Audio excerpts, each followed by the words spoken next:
మాకు సూక్తులు చెప్పాల్సిన అవసరం లేదు అధ్యక్ష. వాళ్ళ నాయకుడు మొదట సభలో వచ్చి కూర్చోమనుండ్రు అధ్యక్ష. రాహుల్ గాంధీ వచ్చిండా లేదా, రాహుల్ గాంధీ ఆదేశం లేకుండా రేవంత్ రెడ్డి గారు ఇక్కడ ఈ నిర్ణయాలన్నీ చేస్తాడా అధ్యక్ష? ఇంత ఇంపార్టెంట్ చర్చ జరుగుతుంటే బలహీన వర్గాలకు న్యాయం చెయ్యాలని 100 సంవత్సరాల నుంచి జరగని కులగణన తెలంగాణ రాష్ట్ర ప్రభుత్వం చేసినందుకు ఏది ఏమైనా రాజకీయాలను పక్కన పెట్టి ప్రధాన ప్రతిపక్ష నాయకుడు చంద్రశేఖరరావు గారు వచ్చి ఒక మంచి మాట, అయ్యా మేము చేయలేని పని ప్రజాప్రభుత్వం కాంగ్రెస్ పార్టీ చేసింది, నేను అభినందిస్తున్నా అంటే వారి పెద్దరికం పెరిగి ఉండేది కదా అధ్యక్ష. వారేమో రారు, ఇక వచ్చిన ఆయననేమో గిట్లున్నాడు, ఎట్లున్నాడో మీకే కనిపిస్తుంది ఆ పైనుంచి. ఇట్లాంటి వాళ్ళందరినీ ఇందులోకి దోలి తాను జడ్డ కోతి అంట వనమల్ల జడ్చిందంట. అట్లనే ఉంది ఈ వ్యవహారం. కాబట్టి ఇప్పటికైనా మిత్రులు గంగుల కమలాకర్ గారికి నా సూచన, ఈ ఒక్క విషయంలోనన్నా వాళ్ళ ఒత్తిడికి లొంగకు. ఏమైనా మంచి షెడ్ ఉంటే నేను చూసుకుంటా, నువ్వేం వాళ్ళకి భయపడకు మిత్రమా. మంచి షెడ్ ఏమన్నా ఉంటే నేనున్నా, మనం పాత మిత్రులమే కదా, నీకు తెలియందేముంది. వాళ్ళ ఒత్తిడికి లొంగకు, వాళ్ళకి ఇష్టం లేదు. వాళ్ళ పోకడలు దగ్గరికి వెళ్ళి నువ్వు చూసినావు. పర్టికులర్గా కరీంనగర్లో నీకైనా ఎల్రమ్న గారికైనా పొన్నం ప్రభాకర్ గైనా వాళ్ళ పోకడలు ఎట్లుంటాయో నీకు తెలియదా, నేను చెప్పాలనా? కాబట్టి దయచేసి నాకు చాలా మంచిగా తెలుసు కాబట్టే ఇక్కడికి వచ్చిన, లేకపోతే ఎట్లా వస్తాను నేను? నాకు చాలా బాగా తెలుసు కాబట్టే కరుగాల్చి వాత పెట్టి ఇక్కడ వచ్చి కూర్చున్నా. ఇక నా గురించి కాదు చర్చ. దయచేసి నేను అందరికీ నా విజ్ఞప్తి ఒకటే, ఇదొక మంచి ఉద్దేశంతో తీసుకొచ్చిన బిల్లులు. అందుకోసమని రాజకీయ వివాదాలకు తావు లేకుండా, మీరు ఆరోపణలు చేయకుండా మీరు సూచన చేయండి. తప్పకుండా ఆయన అధ్యక్ష అధ్యక్ష ఆ వెనకాల గట్టిగా అరిసేట ఆయన కూడా ఆయనే అధ్యక్ష, ఆసోపతే.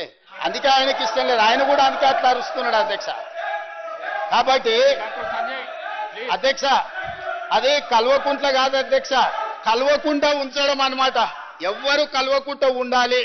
బీసీలు ఓసీలు కలవద్దు, ఎస్సీలు ఎస్టీలు కలవద్దు, మైనారిటీలు హిందువులు కలవద్దు. అది కలవకుండా చూసే కుటుంబం అధ్యక్ష, అది కలవకుండా కుటుంబం కాదు. కాబట్టి ఇప్పటికైనా ఈ బిల్లును చర్చ లేకుండా మన సభ అంతా ఏకగ్రీవంగా ఆమోదించి చేస్తే కేంద్ర ప్రభుత్వం మీద ఒత్తిడి తీసుకురావడానికి ఉంటుంది. మేము ధర్నా చేసినప్పుడు రాలేదు, మాకెట్లాగూ మోడీ గారు ఈ విషయంలో అపాయింట్మెంట్ ఇవ్వలే. మిత్రులు పాయల శంకర్కి ఢిల్లీలో మంచి ఇన్ఫ్లుయెన్స్ ఉంది. మోడీ గారు అపాయింట్మెంట్ ఇప్పిస్తే మనందరం కలిసి వెళ్ళి రాష్ట్రపతి గారి దగ్గర పెండింగ్ ఉన్న విద్యా ఉద్యోగ అవకాశాలకు సంబంధించిన బిల్లు, అదేవిధంగా రాజకీయ స్థానిక సంస్థలలో రాజకీయ రిజర్వేషన్ల బిల్లు, ఇప్పుడు చంద్రశేఖరరావు గారు 50% నియంత్రించుకుంటూ ఏదైతే తెచ్చిండో వారు తెచ్చిన బిల్లు వల్ల పంచాయతీ రాజులో ఎస్సీ ఎస్టీల రిజర్వేషన్లు తీస్తే ఆల్మోస్ట్ 27% పోతాయి అధ్యక్ష. ఈ 23% బీసీలకు వచ్చినాయి. అదేవిధంగా మున్సిపాలిటీస్లో కూడా ఆ రిజర్వేషన్లు తీసేస్తే దాదాపుగా 31% బీసీలకు వస్తున్నాయి అధ్యక్ష మున్సిపాలిటీస్లలో. కాబట్టి ఈరోజు గుదిగ బండగ మారిందే 2018లో టీఆర్ఎస్ పార్టీ తీసుకొచ్చిన 50% పరిమితి చేసిన రిజర్వేషన్ల చట్టమే ఈరోజు గుదిబండగా మారింది స్థానిక సంస్థలలో. అదేవిధంగా మున్సిపాలిటీస్లో కూడా ఆ నిబంధననే మనకు అడ్డంకిగా మారింది. ఈ మూడవ మున్సిపల్ ఇప్పుడు పెట్టిన సవరించిన బిల్లులు కూడా ఆమోదిస్తే ఆ 50% అడ్డంకి తొలగిపోతే భవిష్యత్ కార్యాచరణ మొత్తం పకడ్బందీగా చేస్తాం అధ్యక్ష. నేను మళ్ళొకసారి మిత్రుడికి నేను మాట ఇస్తున్నా సభానాయకుడిగా, చిత్తశుద్ధితోని దీన్ని అమలు చేసుకుందాం. దీన్ని చిలువలు పలువలు చేసి మిమ్మల్ని మీరే అవమానించుకోకండి ఒకరిని ఒకరు. ఎందుకు అనంటే వాళ్ళు బాగానే ఉంటారు. గంగుల కమలాకరు పొన్నం ప్రభాకర్ను అవమానించిన, పొన్నం ప్రభాకర్ను గంగుల కమలాకర్ను అవమానించిన, ఇది బలహీన వర్గాలకు సంబంధించిన ఆత్మగౌరవం అధ్యక్ష. ఈ సభలో ఒకరినొకరు మీరు విమర్శించుకొని ఇతరుల ముందు పలసన కాకండి. నేను సభానాయకుడిగా వారికి సూచన చేస్తున్నా, మీరు కూర్చొని మాట్లాడుకోండి. మీకు మంచి జరిగే సమయం వచ్చింది. ఈ మంచి జరిగేటప్పుడు కలిసికట్టుగా ఉండండి. యజమానులను ఒప్పించడానికి సంతోషపెట్టడానికి పరిశమైన పదజాలం మంత్రుల మీద ప్రయోగించడం వల్ల మీరే చులకనవుతారు. మీకు మంచిది కాదు, ఈ సభ మర్యాదకు గౌరవానికి కూడా మంచిది కాదు. కాబట్టి ఇది చర్చలు కూడా చేయాల్సిన అవసరం లేదు. వాళ్ళు చేసిన పాపాలను మేము ఇక్కడ కూర్చొని కడుగుతున్నాం. 50% నిబంధనను తొలగించడానికి పెట్టిన బిల్లులు.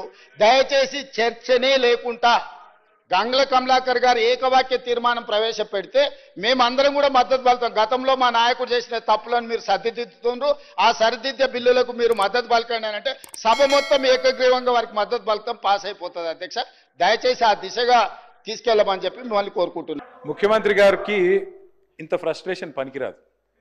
రిప్లై ఇవ్వడానికి వారు జీవితంలో మాకు ఇప్పుడు కాదు అధ్యక్ష, 2009 నుంచి చెప్తున్నాడు ఆయన.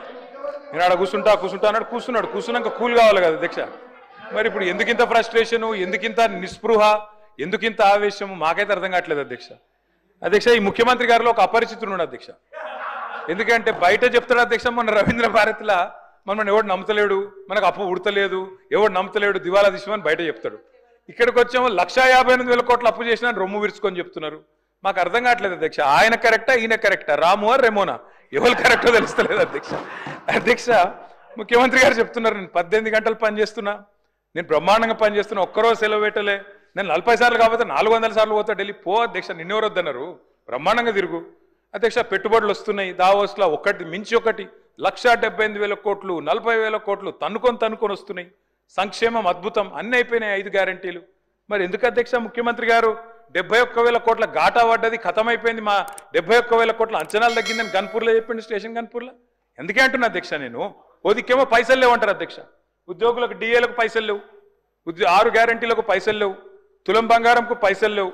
కానీ మళ్ళీ ఇదే ముఖ్యమంత్రి గారు ఏం చేస్తారు అధ్యక్ష, బ్రహ్మాండంగా ఫ్యూచర్ సిటీ హెచ్ఎండిఏకు 20,000 కోట్లతోని టెండర్లు, జిహెచ్ఎంసీలో 7,000 కోట్ల టెండర్లు, వాటర్ వర్క్స్లో 14,000 కోట్ల టెండర్లు, కొడంగల్ లిఫ్ట్ ఇరిగేషన్లో 4,400 కోట్ల టెండర్లు, ఫ్యూచర్ సిటీలో 6 లైన్ల మెయిన్ రోడ్డు, 2 వైపులా 2 సర్వీస్ లైన్లు, మొత్తం 10 లైన్లు, 5,000 కోట్లు, మూసీ సుందరీకరణ 1,50,000 కోట్లు.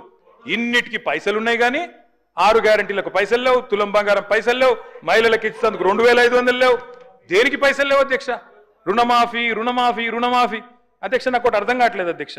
రుణమాఫీ అంటే నేను ముఖ్యమంత్రి గారిని సూటిగా అడుగుతున్నా అధ్యక్ష. వారిది కొడంగల్ నియోజకవర్గం, నా సిరిసిల్ల నియోజకవర్గం అధ్యక్ష. మీరు కావాలంటే ఈరోజు సభ అయిపోయింది కదా అధ్యక్ష, ఈరోజుతోని రేపు మీరు ఏ టైంలో అంటే ఆ టైంలో ముఖ్యమంత్రి గారు పోదాం, కొడంగల్ పోదామా, సిరిసిల్ల పోదామా, ఈ ఊరు కూడా మీ ఇష్టం. ఏ ఒక్క ఊళ్ళోనన్నా 100% రుణమాఫీ అయింది అనే మాట చెబితే నేను శాశ్వతంగా రాజకీయాలు వదిలేసి వెళ్ళిపోతా. ఇది నా ఛాలెంజ్. స్వీకరిస్తారా? కొడంగల్ కానీ కొండారెడ్డిపల్లి పోదాం అధ్యక్ష. అంటే చెప్పడానికి కూడా కొంత ఉండాలి అధ్యక్ష. వారే కదా అధ్యక్ష రైతులను రెచ్చగొట్టింది. 2 లక్షలు తెచ్చుకోండి, ఎంబడే ఓన్రి, డిసెంబర్ 7 నాడు ఇందిరమ్మ రాజ్యం వస్తుంది, 9 తారీఖు నాడు మొదటి సంతకం పెడతా, అయిపోతుంది 2 లక్షల రుణమాఫీ. అయ్యిందా అధ్యక్ష? పోదామా ఎవరికన్నా అధ్యక్ష? నేను అడుగుతున్నా అధ్యక్ష, నేను అడుగుతా ఉన్నా. ఇంకోటి అన్నారు అధ్యక్ష, వారు దేవుని మీద ఒట్టు పెట్టినారు అధ్యక్ష. ఇప్పుడు దేవుని బాధ